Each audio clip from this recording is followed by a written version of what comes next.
രണ്ടാം വത്തിക്കാൻ കൗൺസിലിനെ കുറിച്ചുള്ള പഠന പരമ്പരയുടെ പുതിയൊരു എപ്പിസോഡിലേക്ക് ഹാർദവമായ സ്വാഗതം. ഇന്ന് ചർച്ച ചെയ്യുക രണ്ടാം വത്തിക്കാൻ കൗൺസിലിൻ്റെ ലക്ഷ്യവും പദ്ധതിയും എന്ന വിഷയമാണ്.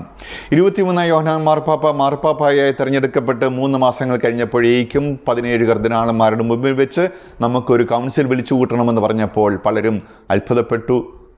കാരണം മാർപ്പാപ്പ റോമൻ കുരിയുടെ അടിയൊഴുക്കുകളോ മാർപ്പാപ്പയുടെ ഉത്തരവാദിത്തങ്ങളെക്കുറിച്ചുള്ള ചർച്ചകളോ ഒന്നും നടത്താതെ, പലതും മനസ്സിലാക്കാതെ, തൻ്റെ ശൈലിയും ലക്ഷ്യവും ആരോടും പറയാതെ, അല്ലെങ്കിൽ അതെന്താണെന്ന് വ്യക്തമാക്കാതെ ഭരണമേറ്റ് വെറും 3 മാസം കഴിഞ്ഞപ്പോഴേ ഒരു കൗൺസിൽ തുടങ്ങണമെന്ന് പറയുകയായിരുന്നു. ഒരുപക്ഷെ മാർപ്പാപ്പയെ സംബന്ധിച്ചിടത്തോളം അതുതന്നെയായിരുന്നു ലക്ഷ്യം. പ്രത്യേകിച്ചുള്ള ഒരു പദ്ധതിയോ ശൈലിയോ ഒന്നും മനസ്സിലാക്കിയിട്ടോ വ്യക്തമാക്കിയിട്ടോ റോമൻ ക്യൂരിയിലെ വ്യത്യസ്തങ്ങളായ സംവിധാനങ്ങളെക്കുറിച്ച് ആഴമായി പഠിക്കണമെന്ന് ആഗ്രഹിച്ചിട്ടോ വിലയിരുത്തിയിട്ടോ ഒന്നുമല്ല.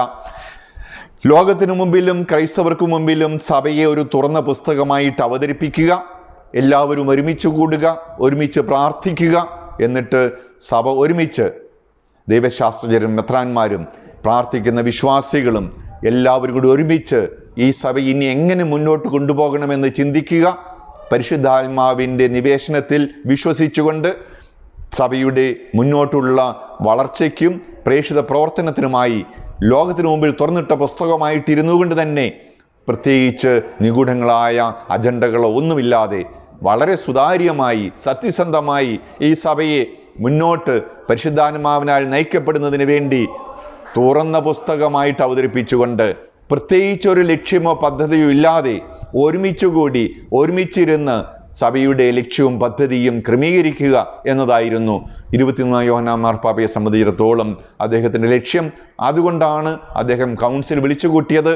എല്ലാവരുമാണ് സഭ, നാം ഒന്ന്, നാം ഒരു സഭ, നമുക്കൊരുമിച്ച് ദൈവരാജ്യം പ്രഘോഷിക്കാം. അതായിരുന്നു കൗൺസിലിനെ സംബന്ധിച്ച് കൗൺസിലിൻ്റെ ലക്ഷ്യവും കൗൺസിലിൻ്റെ പദ്ധതിയും.